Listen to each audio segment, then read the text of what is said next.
بسم اللہ الرحمن الرحیم نحمدہ ونصلی علی رسولہ الکریم اما بعد۔ دعوت دین کی اہمیت کے سلسلے میں بہت ساری باتیں سامنے آ رہی ہیں اس وقت۔ تو دین کی دعوت اور اسلام کی اشاعت یہ ایک عظیم الشان ذمہ داری ہے۔ تبلیغ کی اہمیت و ضرورت یہ ایک مسلمہ حقیقت ہے، ہم تمام اس سے بخوبی واقف ہیں۔ قرآن پاک کی متعدد آیتوں اور رسول اکرم صلی اللہ علیہ وسلم کی بہت سی حدیثوں میں اس کام کی فضیلت اور اس کے اجر و ثواب کو واضح کیا گیا، اور نہ کرنے پر سخت وعید اور عذاب کی خبر بھی دی گئی۔ فرمان باری تعالی ہے وَاتَّقُوا فِتْنَةً لَا تُصِيبَنَّ الَّذِينَ ظَلَمُوا مِنْكُمْ خَاصَّةً وَاعْلَمُوا أَنَّ اللَّهَ شَدِيدُ الْعِقَابِ، کہ تم ایسے وبال سے بچو جو خاص انہی لوگوں پر واقع نہ ہوگا جو تم میں سے گناہوں کے مرتکب ہوئے، اور یہ بات یاد رکھو کہ اللہ تعالیٰ سخت سزا دینے والے ہیں۔ ایک حدیث شریف میں ہے کہ اللہ تعالیٰ نے سیدنا جبرائیل علیہ السلام کو ایک بستی پر عذاب نازل کرنے اور پوری بستی کو الٹ دینے کا حکم دیا۔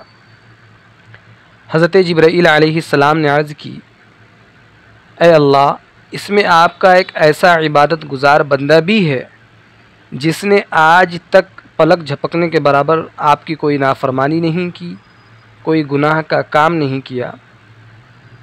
اللہ تعالیٰ نے جبرائیل علیہ السلام کو حکم دیا کہ اس کے ساتھ ہی پوری بستی کو الٹ دو۔ کیوں؟ اس کی وجہ کیا ہے؟ فرمایا کہ اس کے سامنے غلط کام ہوا کرتا تھا، میری نافرمانیاں ہوا کرتی تھی، لیکن کبھی اس نے ان کو منع نہیں کیا، کوئی روک ٹوک نہیں کی، اس کی پیشانی پر بل تک نہیں آیا، اس کی زبان نے حرکت نہیں کی، ان گناہ کے کاموں سے اس نے کبھی بیزاری اور ناراضگی کا اظہار بھی نہیں کیا، لہٰذا اس کو بھی عذاب میں ہلاک کر دو۔ یہ ایک حدیث پاک کا مفہوم جس کو حضرت جابر رضی اللہ تعالیٰ عنہ نے نقل فرمایا تھا۔ اسی طریقے سے ایک اور روایت میں رسول پاک صلی اللہ علیہ وسلم نے ارشاد فرمایا کہ بنی اسرائیل میں سب سے پہلا تنزل اس طرح شروع ہوا کہ ایک شخص جب کسی دوسرے سے ملاقات کرتا اور کسی کو ناجائز کام کرتے ہوئے دیکھتا تو اس کو منع کرتا کہ دیکھ اللہ سے ڈر، ایسا نہ کر، لیکن اس کے نہ ماننے پر بھی وہ اپنی تعلقات کی وجہ سے اس شخص کے ساتھ کھانے پینے اٹھنے بیٹھنے میں ویسا ہی برتاؤ کرتا جیسا کہ اس سے پہلے تھا، یعنی اس کے گناہ سے نفرت نہیں کرتا تھا۔ جب عام طور پر ایسا ہونے لگا تو اللہ تعالیٰ نے بعضوں کے قلوب کو بعضوں کے ساتھ خلط ملط کر دیا، یعنی ملا دیا۔ تو ان روایات، ان احادیث سے یہ معلوم ہوتا ہے کہ دعوت ایک ایسا عظیم الشان عمل ہے جسے وقت کے ہر پیغمبر نے انجام دیا، حتیٰ کہ جناب محمد الرسول اللہ صلی اللہ علیہ وسلم کی خصوصیت کے ساتھ یہ صفت بیان کی گئی کہ آپ حق کے سب سے بڑے داعی ہیں، لوگوں کو اللہ کی طرف بلاتے ہیں، حق اور بھلی باتوں کا حکم دیتے ہیں، منکر اور بری باتوں سے روک دیتے ہیں۔